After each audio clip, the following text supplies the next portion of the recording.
ಇಲ್ಲ ಕಣವ, ನೀನು ಮಾಡಿರೋ ಕೆಲಸ ಸರಿಯಾಗೇ ಇದೆ. ಆದರೆ ರಂಗೇಗೌಡ ಇದನ್ನು ಹೆಂಗೆ ತಕ್ಕತಾನೋ ಅನ್ನೋ ಭಯ ಶುರುವಾಗದೆ ಕಣವ.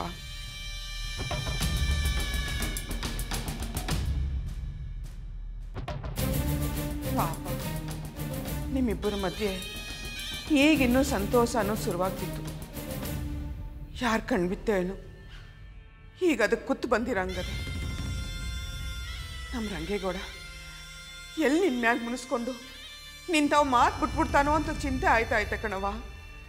ಅತ್ತೆ, ನಾವಿಬ್ರು ಮದುವೆ ಆಗಿ ಸ್ವಲ್ಪ ದಿನಗಳೇ ಆಗಿರ್ಬೋದು, ಆದರೆ ಅವ್ರ ಬಗ್ಗೆ ಚೆನ್ನಾಗಿ ಅರ್ಥ ಮಾಡ್ಕೊಂಡಿದ್ದೀನತ್ತೆ.